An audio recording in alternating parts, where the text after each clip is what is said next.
እጅግ አስገራሚና አስደሳች መረጃ! አርቲስት ጋሽ ሰለሞን ተካ የመኪና ባለቤት ሊሆን ችሏል። እጅግ አስገራሚና አስደናቂ። ሰላም ጤና ይስጥልን። ይህ የዕለቱ ኢንፎ ነው። ለዚህ ቁም ነገር አዘል ቻናል አዲስ ከሆናችሁ ሰብስክራይብ በማድረግ ቤተሰብ ይሁኑ።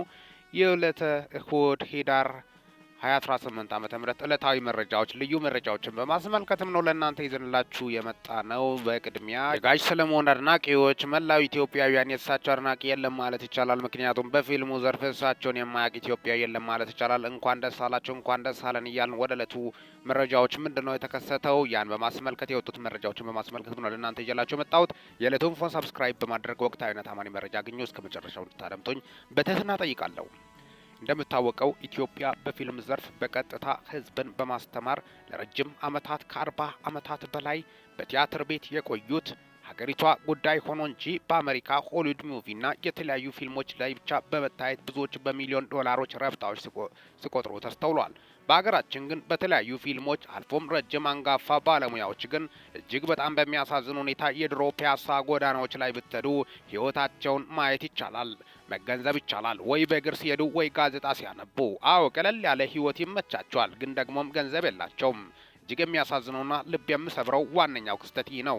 በኢትዮጵያ ታሪክ ታይቶም ተደምጦም በማይታወቅ ሁኔታ በተለይ ለሴቶች ይሆናል አሁን እየሆነ ያለው ለወጣት ሴቶች በተለይ ቆንጆ ከሆኑ በተለያዩ አጋጣሚዎች ወይ ባላብ ጠብሶ ባላብታ ገብቶ ትልቅ ደረጃ ሲደርሱ ይስተዋላል። ታዲያ አንጋፋ ሰዎችን ማን ዞር ብሎ የሚያያቸው? በእነሱ መዝናናት በእነሱ ኢንቨስት ማድረግ እንጂ የምታየው ለእነሱ የሚደረግላቸው ነገር የለም። ዓለም ፊት አይደለችም ማለት ይቻላል። ምክንያቱም በጋሽ ሶል በጣም በሚያሳዝን ሁኔታ እሳቸው ላይ በደረሰው ነገር ብቻ በርካቶቹ ከበደል አይተናነስም። የፊልሙ ኢንዱስትሪ እሳቸውን አስቀየማቸው። የፊልሙ ኢንዱስትሪ እንኳን ያላከበራቸውን ረዳቱ ትልቅ ቦታ ሰጠላቸው በማለትም ነው። እሳቸውን የማያውቅ የለም። የታክሲ ረዳት ሰሞኑን እንደምታወቀው የተለያዩ ዓለም ላይ ክስተት እንደሚከሰተው ልክ የታክሲው ረዳት ጋሽ ስለ መኪና ጥሏቸው ሊሄድ ስል አስቆሞ እንደምንም አሳፈራቸው። እጅግ አስገራሚ ነበር። የቀረጹት እጆች ይባረኩ። ጋሽ ሰለሞን አንድ መገንዘብና ማመስገን ትልቅ ቦታ መስጠት የሚገባቸው ነገር ቢኖር ቀርጾ እሳቸውን የለቀቀው ታላቅ ሰው ነው። የእውነትም ታላቅ ሰው። የእሳቸውን ውርደት ሳይሆን ለእሳቸው የሚያስፈልገውን ነገር ነው ቀርጾ የለቀቀው። ያሉበት ሁኔታ ፊልሙ ኢንዱስትሪ ምን አይነት በደል እንዳደረሰባቸውም ነው። ምክንያቱም ለምንድነው የማይከፈልላቸው? በእርግጥ አንዳንዶች ተከፍለው እድላቸውን ያልተጠቀሙ አሉ። ግን እሳቸው የሚከፈላቸው ትንሽ ብር እንደሆነም ከሁኔታቸው መረዳት ይቻላል። እሳቸው የተለያዩ ሱስ ተጠቂ አይደሉም። ስርዓት ያላቸው ታላቅ ሰው ናቸው። በጣም የሚገርመው ቆፍጣና ለቤተሰብ ሟች የሆኑ ታላቅ ሰው ናቸው እንጂ በሱስ በምን ተስፋ የቆረጡ ሰው አይደሉም። ክብራቸውን ጠብቆ ኢትዮጵያዊነትን ለትውልድ ለማቃበል የተቻላቸውን ሁሉ የሚያደርጉ ናቸው። በጣም የሚያሳዝነው ግን ኢትዮጵያን በማስተዋወቅ ረገድ ከዚህ ወደ ተለያዩ ዓለም ክፍል ይሄዱና 100ና 200 ሚሊዮን ያገኛሉ። እሳቸው ግን ስሙን ያላገኙም። እጅግ የሚያሳዝነው ፊት አይደለም። ለዚህም ነው እንደ ሀገር ፊት የለም በማለትም ነው በርካቶቹ ሀሳባቸውን ሲገልጹ የነበሩት። ከዛም የተነሳ አዶናይ የሚባል ቲክቶከር በቅርቡ እሳቸውን ማግኘቱ የሚታወስ ነው። አዶናይ ብዙ ድክመቶች፣ ብዙ ነገሮች ከጀርባው አሉ ተብሎ ቢወራም በዛው ልክ ደግሞ ጎን ለጎን መልካም ስራዎቹ የኢትዮጵያን ልብና ቀልብ ውስጥ ሊገባ ችሏል። አዶናይ እሳቸውን መኪና የማስገዛት ቻሌንጅ እንጀምራለን በማለትም ነበር ቆርጦ የተነሳው። ለእሳቸው የሚመጥን ክብር በማለትም ልብስ በማልበስ አብሮ ከእሳቸው ጋር ሲዘንጥና ሲዞር ነበር። አልፎም ደግሞ የብር ስጦታ ለእሳቸው በመስጠት እጅግ አስደናቂ ያለውን የፍቅሩና አክብሮቱን ለእሳቸው እንደገለጸላቸው የታወቀ ነው። የአዶናይ ያክል ማሩብ ሰራ። አንዳንዶች ግን ለሚዲያ ታይታ ነው የሚሰሩት። አዶናይ ግን ለሚዲያ ታይታ እንዳልሆነ ጭምርም በአደባባይ አስመስክሯል። እሱም የተናገረው አዶናይ ስለ አዋርዱ እንኳን ቮት አድርጉኝ አላለም። ዝምታን ነበር የመረጠው። በጣም የሚገርመውና የሚደንቀው እሱ ስራውን ቀጠለ፣ ግን በቮቱ አዋርድ ላይ ሊያሸንፍ ችሏል። ሌሎች አንዳንድ ሀሳባቸውን ቢያንጸባርቁበትም በእርግጥ ብዙ ድክመቶችና የማይነገሩት ሚዲያ ላይ የማይወጡት ነገሮችን የሚያሳየው ድርጊት ቢቆጠብ ሙሉ ሰው ይሆን ነበር በማለት በርካቶች ሀሳባቸውን ቢገልጹም አዶናይ ታዲያ ለእሳቸው መኪና የማስገዛት ቻሌንጅ እንጀምራለን በማለት ለሪል ስቴቱ 1 ሚሊዮን ተከታይ በማስገባት በጣም በሚገርም ሁኔታ የሚገርም መኪና ተሸልመዋል።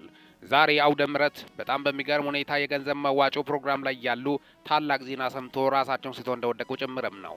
መኪና ለእሳቸው እንደደረሰ ጭምርም ጋሽ ሰለሞን ተካ እጅግ አስደናቂና በርካቶችን ያስደመመ ክስተት ነው። ከጀርባቸው በመሆን ተፍ ተፍ ሲል የነበረው አዶናይ ነው። አዶናይ ተፍ ተፍ ማለቱ በርካቶቹም ተደምሟል። ታዲያስ ሌሎቹ አዶናይ ባይገዛም እንደምታውቀው ቲክቶክ በዚሁ በማሰባሰብ ለሳቸው ከመግዛት ወደ ኋላ አላሉም። በርካታ ኢትዮጵያኖች ልባቸው ተነክቷል። ከዘረኝነቱ የሉ፣ ከፖለቲካ የሉ፣ በጣም ንጹህ ሰው የተረጋጉ ከማሽቃበጥ የሉ፣ ከጠላት የሉ፣ ዝም ብሎ የራሳቸውን ሀገሪቷን ብቻ ታሪካዊ አመጣጧን ኢትዮጵያዊነትን ለትውልድ ሲሰብኩ የነበሩ ታላቅ ሰው ናቸው።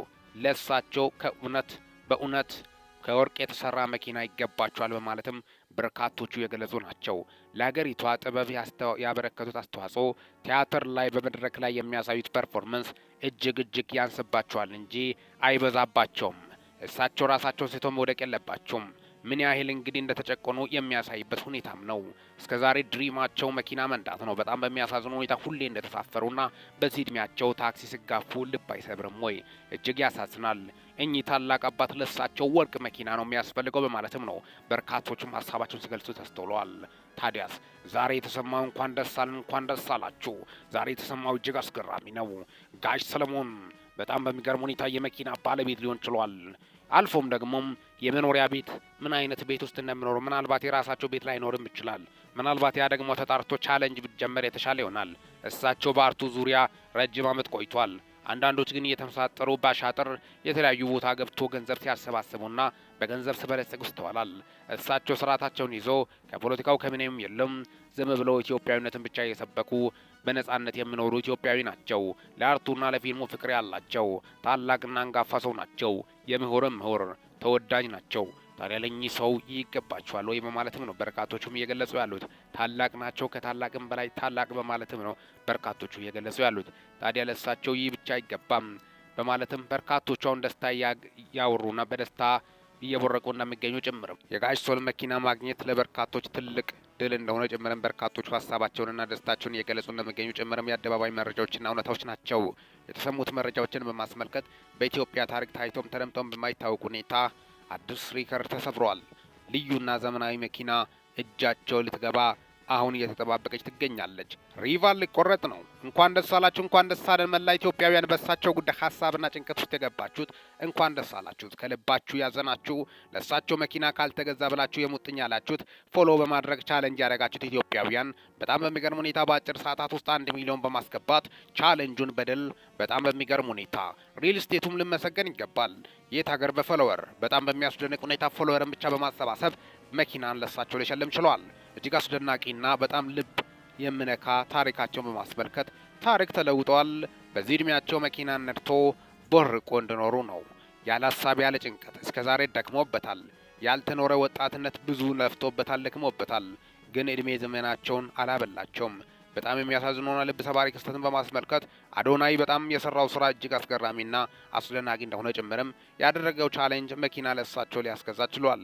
ያን በማስመልከትም ለእናንተ ይዤላችሁ መጣሁት። እስካሁን ድረስ አብሬያቸው ቆየሁት። የዕለቱ ኢንፎ ልዩ መረጃና ሊደመጡ የሚገቡ መረጃዎችን በማስመልከትም ለእናንተ ይዤላችሁ መጣሁት። የዕለቱ ኢንፎን ሰብስክራይብ በማድረግ ወቅታዊና ታማኝ እንዲሁም ሚዛናዊ መረጃዎችን ያገኙ። ለሰዓታት ያሉኝ መረጃዎችን ይመስላሉ። በወቅታዊና አጫጭር መረጃ እስከምንገናኝ ድረስ በያላችሁበት ዓለም ክፍል ሰላም ያቆያችሁ።